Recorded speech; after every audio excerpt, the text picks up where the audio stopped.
100 000 francs CFA le jour. J'ai réussi à générer ce chiffre 2 fois la semaine. Donc, ça fait 200 000 francs CFA. Si tu ne me connais pas, je suis Dina. Et sur ma chaîne, je parle de e-commerce en Afrique. Sur ma chaîne, je parle d'argent. Voilà. Alors, si cela t'intéresse, n'hésite pas, voilà, abonne-toi et puis on continue. Comment j'ai réussi à générer ce chiffre en une journée? Parce que la semaine dernière, j'avais réalisé une vidéo sur comment faire 200 000 francs CFA la semaine. Cette semaine, on a pu réaliser 100 000 francs CFA 2 fois dans la semaine. Et moi, je vous avais dit que je n'ai pas de tableau de bord. J'ai un site internet, mais je ne fonctionne presque pas avec ce site internet-là. Moi, je préfère fonctionner avec la messagerie, c'est-à-dire que je discute toujours avec mes clients. Je reste en contact avec mes clients parce que je trouve que c'est le meilleur moyen de réaliser des ventes en Afrique. Maintenant, s'il y a des gens qui passent par des sites de Shopify ou encore de Ecwid ou encore de Wiz, voilà, je ne suis pas contre vous. Mais moi, je dis juste que cette méthode-là, en tout cas, j'ai des doutes. Comme dans la vidéo précédente, je pourrais vous mettre des captures d'écran des différents points des agences de livraison avec lesquelles je travaille. Comment j'ai pu? Voilà, c'est surtout ça parce que moi, ce que je veux, c'est aider une personne à se lancer. Que ces personnes-là ne trouvent plus de raisons de ne pas faire du e-commerce en Afrique. Je ne vous parle pas d'autre chose. Moi, je parle du e-commerce en Afrique. Bon, voilà. Premièrement, j'avais le bon produit. Et oui, je ne vais pas cesser de vous parler du produit. Parce que si vous n'avez pas de bon produit, votre marketing ne servira absolument à rien. Voilà. Comment marketer un mauvais produit? Juste s'il y a des experts, dites-moi comment marketer un mauvais produit. C'est-à-dire que le produit, il est mauvais. Personne n'aime ce produit, mais vous allez réussir quand même à le vendre. Moi, je ne sais pas. Je n'ai pas fait des études de marketing, mais le peu de connaissances que j'ai pu avoir jusque-là, voilà, m'a permis de comprendre qu'il faut avoir un bon produit pour commencer. Ce produit-là, c'est un produit qui est assez utilisé. C'est-à-dire qu'on en a besoin au quotidien. C'est un accessoire, voilà. Alors, je vous avais dit dans ma précédente vidéo que j'adore les accessoires, même si je ne porte toujours pas dans mes vidéos, mais j'adore. Et c'est ça qui m'a permis de réaliser ce chiffre-là 2 ou 3 fois dans la semaine. Ensuite, comment vous vendez vos produits en fait? Le prix. Parce que s'il y a de la concurrence et que vous vous placez en fait au-dessus de cette concurrence-là, parce que si la concurrence vend à 10 000 et vous venez vous placer par exemple à 30 000, un grand écart. Même si votre produit il est bon, il est meilleur que la concurrence, les gens seront toujours tentés d'aller chez vos concurrents parce que votre prix est trop élevé. Donc moi je conseille toujours de voir un peu ce que les concurrents proposent dans le marché, la qualité de ce qu'ils proposent bien sûr, et ensuite le prix de ce qu'ils proposent. Et si vous vous placez dans la même niche, alors il ne faut pas vous mettre largement au-dessus de la concurrence. C'est-à-dire si vous n'êtes pas au même niveau que la concurrence, placez-vous au moins légèrement derrière la concurrence. Qu'est-ce qui m'a encore permis de réaliser ce chiffre-là? Je dirais beaucoup de volonté et j'y ai consacré beaucoup de temps. Oui, aussi le marketing. Comme je vous l'avais dit dans la précédente vidéo, Facebook Ads. Oui, je n'utilise pas TikTok Ads. Parce qu'il y a des gens qui me posent des questions sur TikTok, mais non, je n'utilise pas TikTok Ads parce que je pense que l'algorithme de TikTok n'est pas encore bien développé. En tout cas, s'il y a des gens qui utilisent TikTok Ads, n'hésitez pas à nous dire en commentaire si ça marche bien, plus ou moins. Mais moi, la seule fois où j'ai utilisé TikTok Ads, j'ai pu remarquer que l'algorithme n'était pas encore bien développé comme l'algorithme de Facebook Ads. En vrai, il n'y a pas d'expert en publicité Facebook. S'il y a quelqu'un qui vient qui prend sa caméra et qui vous dit qu'il est expert en publicité Facebook, désolé en fait, ça doit être Mark Zuckerberg lui-même. Sinon, je ne connais pas d'expert en publicité Facebook. Il faut juste apprendre de ses erreurs, c'est tout. Donc, si déjà vous connaissez comment booster, vous allez faire des erreurs. Vous apprenez de vos erreurs, corrigez-les et vous verrez que petit à petit, vous aurez des notions. Vous ne serez pas des experts, mais vous aurez des notions sur la publicité Facebook. Je vais vous mettre des captures d'écran quand vous allez voir un peu mes cours publicitaires durant toute la semaine. Alors, il y a beaucoup d'agences qui aident à booster, qui aident à activer des publicités Facebook. Mais je pense que toi, qui veux commencer, qui veut te lancer dans le e-commerce, je ne pense pas que tu aies un budget pour une agence. Par contre, si tu as une connexion Internet, tu as cette possibilité-là de te former directement sur YouTube et ensuite gratuitement. Voilà, je sais que j'ai déjà fait une vidéo sur comment booster ces publications, ces articles sur Facebook, mais je vais encore expliquer un tout petit peu comment ça se passe. Voilà, si tu as déjà posté tes articles sur ta page Facebook, tu n'as qu'à cliquer sur le bouton booster. En fait, tu as deux choix. Tu peux cliquer sur le bouton boost ou tu peux directement activer ta publicité dans l'application pub de Facebook. Oui, l'application en bleu.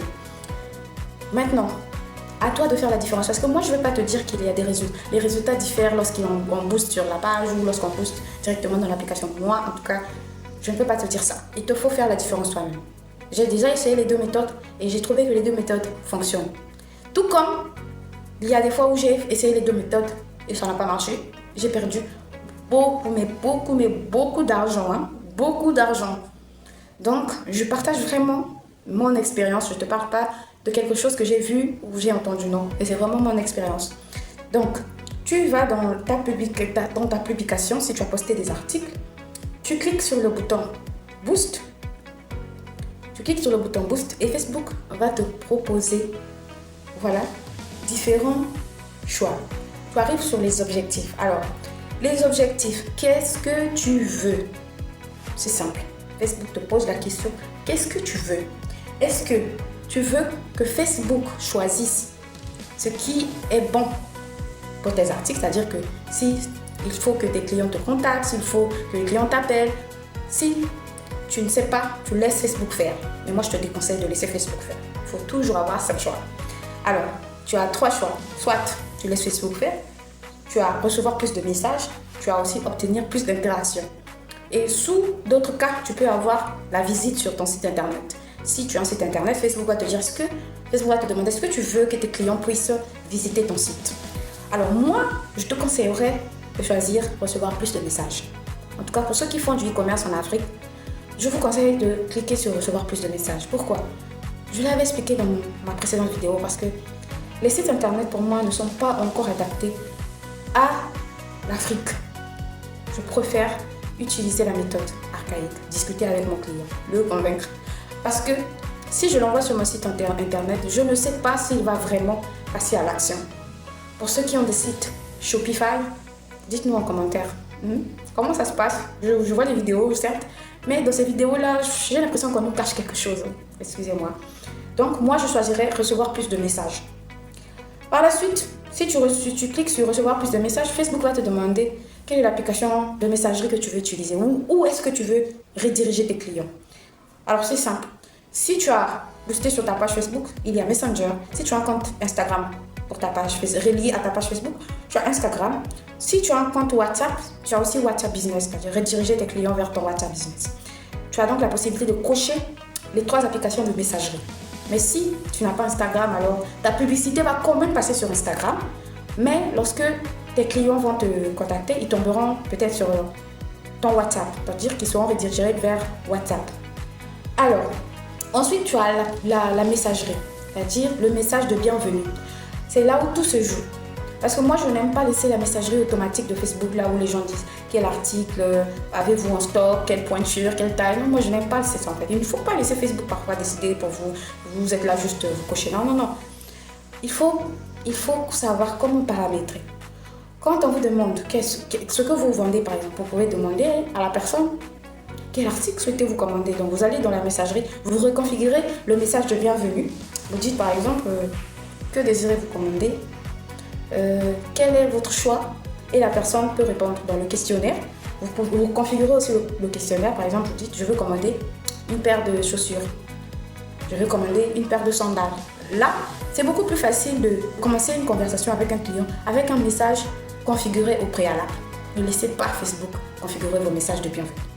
Voilà, on passe. Vous enregistrez vos messages ainsi que vos questionnaires et vous passez au choix de l'audience. L'audience, voilà, c'est là où tout se joue aussi. Mais comme je l'ai toujours dit, il vaut mieux apprendre. Il vaut mieux apprendre que laisser les gens faire pour vous. L'audience. Alors, on a désormais une audience Advantage Plus. Facebook nous dit, cette audience est créée et s'ajuste automatiquement au fil du temps pour toucher le plus de monde s'intéressant à votre entreprise. C'est-à-dire que c'est une audience que Facebook choisit, que vous avez la possibilité de modifier. Et au fur et à mesure, cette audience va cibler des personnes qui s'intéressent à votre entreprise, au type de produit que vous proposez. Voilà. Donc, et moi, c'est l'audience que j'utilise en ce moment. Parce qu'avant, je n'avais pas très confiance en cette audience. Je préférais toujours créer mon audience. Mais en ce moment, c'est l'audience que j'utilise. Je ne suis pas experte en publicité Facebook, mais je dis que c'est l'audience que j'utilise et ça marche. Vous aussi, vous pouvez essayer. Donc, vous allez donc modifier l'audience parce que vous n'allez pas seulement laisser Facebook choisir pour vous. Vous venez de modifier. Vous allez changer le lieu, les lieux. Voilà. Vous allez peut-être mettre la ville dans laquelle vous vendez, le village, le quartier. C'est à vous. Vous pouvez taper dans la recherche. Voilà. Moi, par exemple, je suis au Congo-Brazzaville. Je vais mettre par exemple Brazzaville. Ensuite, je mettrai Pointe-Noire ou encore je mettrai Oyo, Dolisie. Voilà. Pour toutes les personnes qui sont au Congo-Brazzaville, vous savez. Ou encore, pour ceux qui sont au Congo-Kinshasa, elles vont mettre plutôt Kinshasa, Lubumbashi, Kolwezi. Voilà. En Côte d'Ivoire, Abidjan et tout. Vous avez la possibilité de choisir des villes, des endroits bien précis. Bien précises. Ne ciblez pas des endroits où vous n'avez pas vos produits. Moi, je déconseille toujours ça. Parce que les personnes qui sont dans d'autres villes, si vos produits n'y sont pas, ils voudront quand même commander. Vous allez les dire, voilà, je peux expédier. Expédition à vos frais. Je vends. J'ai quand même de l'expérience dans le e-commerce et je peux vous dire que les clients détestent qu'on leur dise expédition à vos frais. Ils préfèrent toujours quand c'est gratuit. Bon, la gratuité pour le vendeur, c'est pas toujours une bonne chose. Donc, je vous conseille de cibler les lieux où il y a vos produits. C'est simple, ne vous cassez pas la tête. Ensuite, vous enregistrez l'audience, bien sûr, et vous passez au budget. Voilà, c'est là où tout se joue aussi. Quel budget? Je conseille toujours aux débutants de commencer par un petit budget. Mais oui, commencez par un petit budget. C'est la première fois que tu boostes des articles. C'est la première fois que tu actives une publicité Facebook pour tes articles. Pourquoi tu mets un grand budget? Facebook ne te connaît même pas. Facebook n'a jamais proposé des articles aux gens. Il veut connaître le genre de personnes qui vont s'intéresser à tes articles. Vas-y doucement avec Facebook. Voilà. Ne mets pas des vitesses juste comme ça, non. Donc, tu commences par un petit budget. Tu peux commencer par exemple avec $5 le jour. Observe 5 $ le jour. Qu'est-ce que ça donne? Est-ce que tu reçois des messages et tout? 5 $ le jour. Mais si tu as un compte publicitaire qui est nouveau, c'est-à-dire que tu ne l'as jamais utilisé, crois-moi, forcément, tu vas commencer à recevoir des messages. Au fur et à mesure que ton compte publicitaire augmentera de limite, ton budget aussi, tu pourras l'augmenter. Mais ne va pas vite, ne va pas en besogne en fait. Vas-y doucement, commence avec un budget de 5 $ le jour. Mais il y a aussi la concurrence. La concurrence est là. Donc, il faut voir les images que tu postes pour les images des articles que tu postes. Tu ne vas pas booster les images que tout le monde utilise. Tu vas te fondre dans la masse. Même si ce sont des images d'Alibaba, mais tu vas forcément te fondre dans la masse. Si c'est utilisé aussi ailleurs, tu vas te fondre dans la masse. Si tu constates que c'est le même produit que tes concurrents proposent, alors fais un peu d'effort en fait. Prends ta caméra, filme tes articles. Ça ne coûte absolument rien. Filme tes articles, édite si possible les images et puis booste. Tu peux aussi réaliser tes propres vidéos. Ça va te permettre de te différencier des autres. Et c'est ce qui peut te permettre aussi de vendre. Voilà. Mais j'ai oublié une chose. Parce qu'il y a encore des gens. Mais il y a encore des gens qui me disent comment je vais activer la publicité Facebook. J'ai pas de carte bancaire. Sérieux? Nous sommes en 2025. Nous sommes en 2025. Et je ne peux pas tolérer qu'un de mes abonnés encore vienne me dire « Ouais, bonjour Dina, comment je vais activer une publicité Facebook? J'ai pas de carte bancaire. » Mais vous avez vu ça où en fait? Vous avez vu ça où qu'on active des publicités Facebook sans carte bancaire? Vous avez vu ça où? Et si vous avez vu ça quelque part, dites-moi où vous avez vu ça. Et qui vous a dit ça? Non. Il vous faut avoir une carte bancaire. Je vous l'ai déjà dit. Je l'avais déjà dit dans mes précédentes vidéos depuis 2021, je sais pas 2022. Il vous faut une carte bancaire.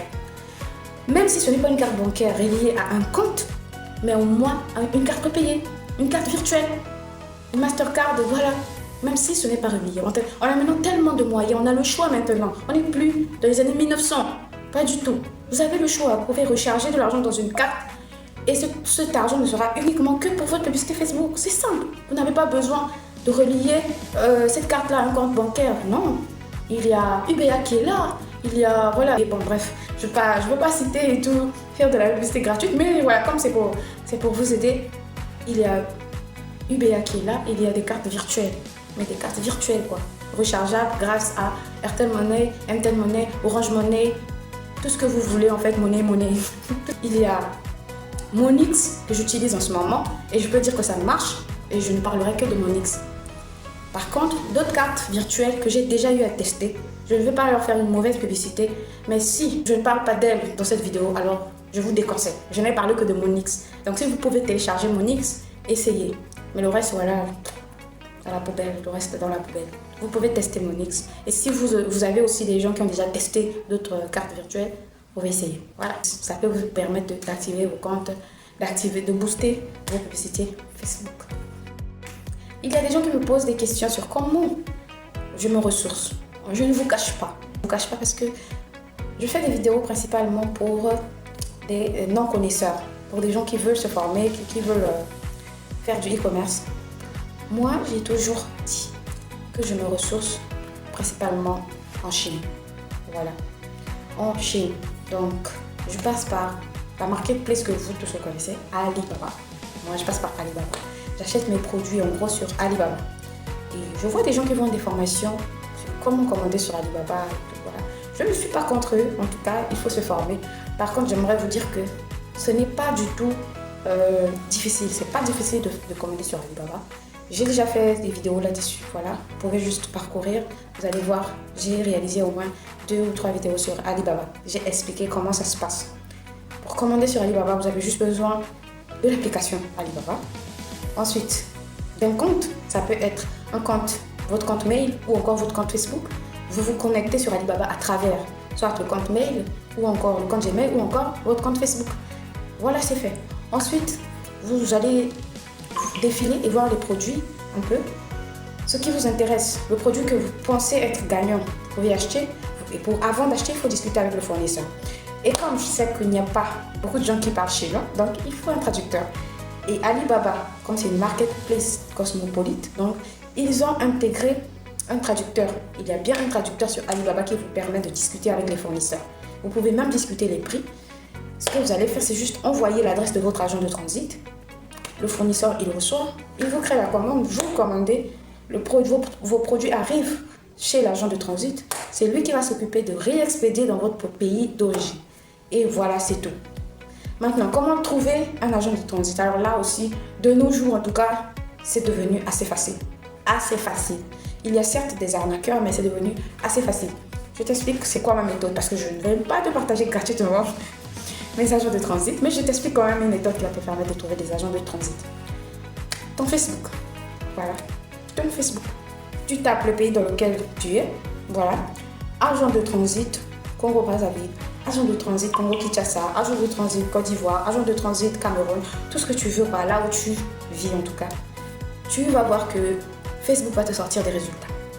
Et c'est à toi d'être malin pour distinguer celui qui fait vraiment des réexpéditions et celui qui arnaque. Mais en tout cas, moi, je ne suis jamais tombée sur des arnaqueurs. En tout cas, je vous le dis. J'ai trouvé mes agents de transit sur Facebook et je ne suis jamais tombée sur des arnaqueurs. Comment je procède? Je regarde juste la dernière date à laquelle cet agent de transit a posté sur sa page Facebook. Pour moi, c'est simple. Si le mec, il n'est pas connecté, il n'a pas publié depuis une semaine, depuis un mois, je l'écarte. Je sais alors que celui-là, en tout cas, il n'est pas très actif dans son business. Mais si vous voyez un agent de transit qui poste chaque jour ou bien après un jour d'intervalle et tout, une journée d'intervalle, vous pouvez comprendre que ce monsieur, c'est vraiment ce qu'il fait. Cette dame, c'est vraiment ce qu'elle fait. Et vous allez dans les commentaires voir un peu ce que les gens disent de cet agent de transit, ses délais et tout. Facilement, vous entrez en contact parce qu'ils laissent toujours leur contact. Vous entrez en contact avec. Et puis voilà, vous pouvez tester. Parce qu'il n'y a jamais... Le risque zéro n'existe pas. Moi qui vous parle, c'est vrai, je ne suis jamais tombée sur un agent de transit arnaqueur. Mais le risque zéro n'existe pas. Comme le risque zéro n'existe pas, il va falloir que vous puissiez tester cet agent de transit. Vous avez eu votre agent de transit sur Facebook, bah, il faut le tester. Vous l'avez écrit, vous l'avez demandé son adresse en Chine. Bah, essayez de commander sur Alibaba. Faites un test. Je ne vais pas vous demander de commander quelque chose qui coûte très cher, un article qui coûte très cher. Donc ça peut être un truc à $1, un truc à $2, même si l'expédition vous coûte cher. En tout cas, ne prenez pas ça au premier degré. Voilà, ce sont les risques du métier. Ce sont là en fait les aléas du métier. Quand vous cherchez à tester quelque chose, il faut bien payer le prix. Voilà, moi j'ai payé le prix et croyez-moi, il m'a coûté très cher. Si cette vidéo t'a plu, mais si vraiment cette vidéo t'a plu, voilà, abonne-toi, active ta cloche de notification parce que je me bats à être désormais très régulière sur YouTube. On va peut-être avoir 2 vidéos par semaine, je ne sais pas, Dieu voulant. N'hésite pas aussi à t'abonner sur les autres réseaux sociaux parce que je suis aussi active sur TikTok. Toutes les fois où je sors une vidéo YouTube, bah, sur TikTok aussi il y a quelque chose. Donc merci beaucoup, on se retrouve très bientôt pour une nouvelle vidéo YouTube.